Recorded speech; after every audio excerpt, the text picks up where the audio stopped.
Hi friends, welcome to my channel. எல்லோரும் எப்படி இருக்கீங்க? நான் ரொம்ப நல்லா இருக்கேன்.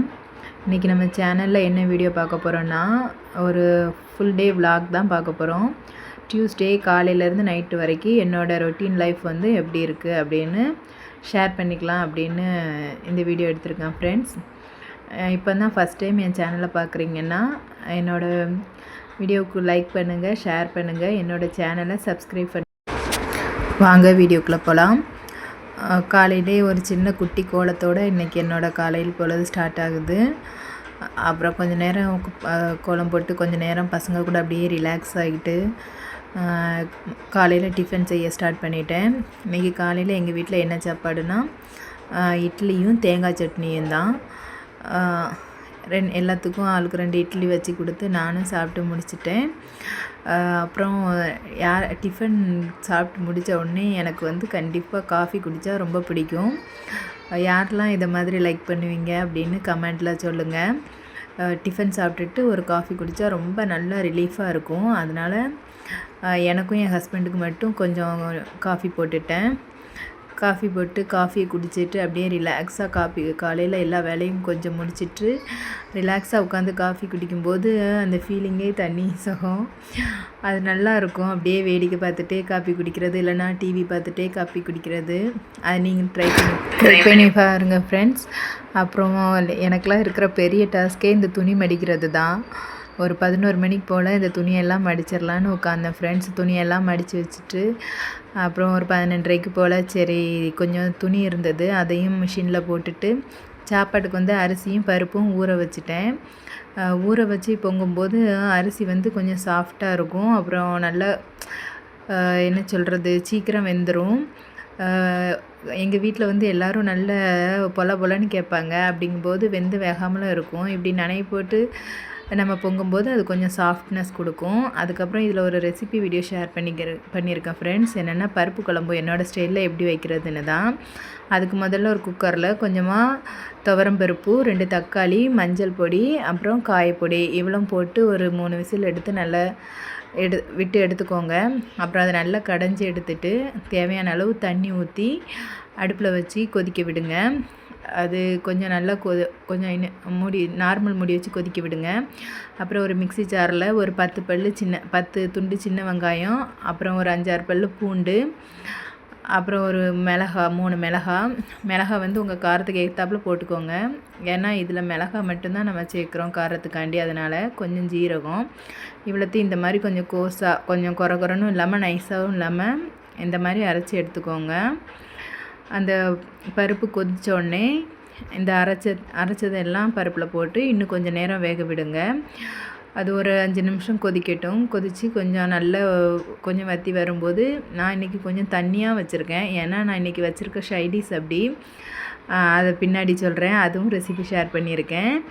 அது நீங்கள் கொஞ்சம் தண்ணி வந்து லைஸாக கட்டி போல் வச்சுக்கோங்க. கொஞ்சம் கொதிக்க விட்டு அந்த பச்சை ஸ்மெல்லாம் ரா ஸ்மெல்லாம் கொஞ்சம் போனதும் மல்லி இலை தூவி இறக்கிக்கலாம் ஃப்ரெண்ட்ஸ். இறக்கி அப்புறம் தாளித்து ஊற்றிடலாம். தாளிப்பை நம்ம வழக்கம் போல் கொடுக்குறது தான் கடுகு. ஆனால் இதில் வந்து சாம்பாருக்கு எப்போவுமே நம்ம வந்து வத்தல் கொஞ்சம் கிள்ளி போட்டு தாளிப்போம். இதுக்கு வந்து வத்தல் கிள்ளி போட்டுறாதீங்க. வத்தல் கிள்ளி போட்டால் அந்த டேஸ்ட்டு மாறிடும், ஃப்ளேவரும் மாறிடும். அவ்வளோதான் ஃப்ரெண்ட்ஸ். தாளித்து இது ஒன்று தான் இதில் ட்ரிக்கு. இந்த சாம்பார் வந்து ரொம்ப டேஸ்ட்டாக இருக்கும். ட்ரை பண்ணி பாருங்கள். பருப்பு குழம்பு, சாம்பார் இல்லை பருப்பு குழம்பு. அப்புறம் சைடிஷ்க்கு வந்து கத்திரிக்காய் முருங்கைக்காய் போட்டு கூட்டு தான் இன்றைக்கி வச்சுருந்தேன் ஃப்ரெண்ட்ஸ். அந்த கூட்டு எப்படி வைக்கலான்னு பார்க்கலாம். அதுக்கு முதல்ல கடையில் எண்ணெய் ஊற்றி கடுகு, வெங்காயம், கருவேப்பிலை போட்டு தாளிச்சுக்கோங்க. அதுக்கப்புறம் ஒரு மீடியம் சைஸ் பல்லாரி போதும். அப்புறம் ஒரு மீடியம் சைஸ் தக்காளி எடுத்து கட் பண்ணி வச்சுருக்கேன். அதையும் சேர்த்து நல்லா வதக்கி எடுத்துக்கோங்க.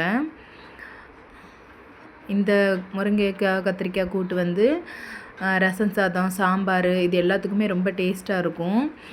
ரசத்துக்கு ரொம்ப அல்டிமேட் காம்பினேஷனாக இருக்கும். ஒரு டைம் கண்டிப்பாக ட்ரை பண்ணி பாருங்கள். இது வெறுமனே சாப்பிட்டாலும் அவ்வளோ டேஸ்ட்டாக இருக்கும். தக்காளி வதங்கிடுச்சு. இந்த ஸ்டேஜில் வெட்டி வச்சுருக்க கத்திரிக்காய், முருங்கைக்காய் போட்டுக்கலாம். என்கிட்ட வந்து இன்றைக்கி கத்திரிக்காய் கம்மியாக தான் இருந்தது. அதனால் முருங்கைக்காய் அதிகமாகவும் கத்திரிக்காய் கம்மியாகவும் தெரியுது.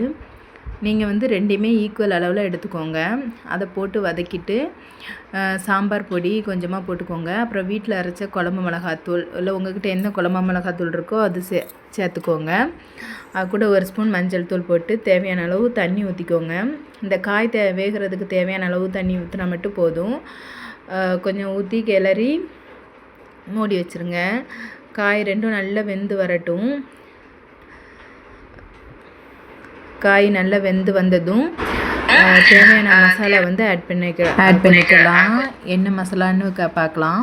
ஒரு ஜாரில் வந்து 2 துண்டு தேங்காய், அப்புறம் ஒரு 10 போல் சின்ன வெங்காயம் தான் சேர்க்கணும். அப்படின்னா தான் அதோட வாசனையும் அந்த டேஸ்ட்டும் நல்லாயிருக்கும். கண்டிப்பாக சின்ன வெங்காயம் தான் சேர்க்கணும். அது கூட ஒரு 5 பல் பூண்டு, அப்புறம் கொஞ்சமாக ஜீரகம், இவ்வளோத்தையும் சேர்த்து நல்லா பேஸ்ட் மாதிரி அரைச்சிக்கோங்க.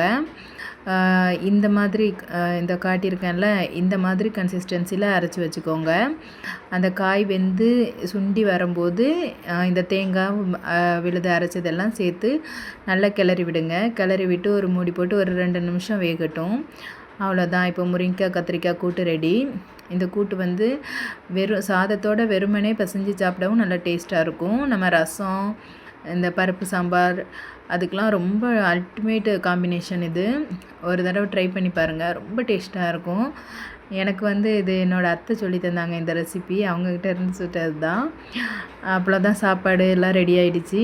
அப்படியே கையோடு வந்து கிச்சனையும் சிங்கில் கிடக்கிற பாத்திரத்தையும் விளக்கிட்டு கிச்சனையும் க்ளீன் பண்ணி விட்டுட்டேன். அவ்வளோதான் ஃப்ரெண்ட்ஸ். இன்றைக்கி எங்கள் வீட்டில் மதிய சாப்பாடு வந்து பருப்பு குழம்பு, சாதம், அப்புறம் முருங்கைக்காய் கத்திரிக்காய் கூட்டு, அப்புறம் கொஞ்சம் தயிர் இருந்தது. அதை கொஞ்சம் மல்லி, கருவேப்பிலை, மிளகாய், உப்பு எல்லாம் போட்டு அடித்து மோராக ஆக்கியாச்சு. கொஞ்சம் கருவேப்பிலை வந்து எக்ஸஸாக போட்டுட்டேன், அதனால தான் அப்படி இருக்குது. அப்புறம் சரி ஈவினிங் போல் டீ போடலாம் அப்படின்னு பார்த்துட்ருக்கும்போது என் ஹஸ்பண்டோட ஃப்ரெண்டு ஆல்ரெடி சொல்லியிருப்பேன், இதுக்கு முன்னாடி ஒரு ஸ்நாக்ஸ் கொண்டு வந்திருந்தாங்க. அதே மாதிரி இன்றைக்கி வந்து நோம்பு கஞ்சி கொண்டு வந்திருந்தாங்க. ஓகே சரி இன்றைக்கி டீ வேண்டாம், நோம்பு கஞ்சியே கொடுத்துர்லாம் அப்படின்னு அதையும் ஊற்றிட்டேன். ஏன்னா எங்கள் வீட்டில் எல்லாருக்குமே நோம்பு கஞ்சினா ரொம்ப பிடிக்கும். இதுக்கு முன்னாடி நிறைய டைம் அவங்க கொண்டு வந்திருக்காங்க. என் பசங்க விரும்பி குடிக்கிறாங்க. சரி இதையும் கொடுத்து டீயும் கொடுத்து அது வந்து ஒரு மாதிரி மேலே மேலே ஏதாவது செஞ்சிடும்ல, அதனால் சரி இதோட இன்றைக்கி நிப்பாட்டிக்கலாம், ஈவினிங் ஸ்நாக்ஸ் எதுவும் பண்ண வேண்டாம் அப்படின்னு இதோடய கொடுத்துக்கிட்டோம். ஆளுக்கு ஒரு டம்ளர் ஊற்றி குடித்தாச்சு. அவ்வளோதான் ஃப்ரெண்ட்ஸ். அப்புறம் வந்து இது வந்து நான்வெஜ் கறி கஞ்சி. இது வந்து வெஜ்லேயும் செய்வாங்க. வெஜ்ஜில் செய்கிறது வந்து ஒயிட் கலரில் இருக்கும். இது கறிலாம் போட்டு செய்கிறதுனால இது சிக்கன் போட்டிருக்காங்க. இது வந்து எல்லோ கலரில் இருக்கும். அப்புறம் ஒரு 6 மணி 6:30 போல் விளக்கேற்றி சாமி கும்பிட்டாச்சு. சாமி கும்பிட்டு முடிச்சிட்டேன். அப்புறம் இன்றைக்கி ஈவினிங் வந்து நான் மீஷோவில் வந்து ஒரு ப்ராடக்ட் ஆர்டர் பண்ணியிருந்தேன். என்னென்னா இந்த சாப்பர் தான் ஃப்ரெண்ட்ஸ் ஆர்டர் பண்ணியிருந்தேன். ரொம்ப நாளாக இது வந்து விஷ் லிஸ்ட்டில் போட்டு வச்சுருந்தேன். மீஷோவில் தான் ஆர்டர் பண்ணியிருந்தேன்.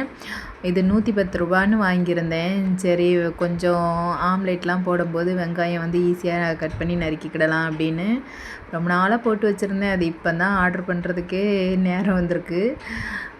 இது யூஸ் பண்ணி பார்த்துட்டு எப்படி இருக்குன்னு சொல்லிடலாம், ரிவ்யூ கொடுத்துடலாம் அப்படின்னு அதை யூஸ் பண்ண ஆரம்பிச்சிட்டேன்.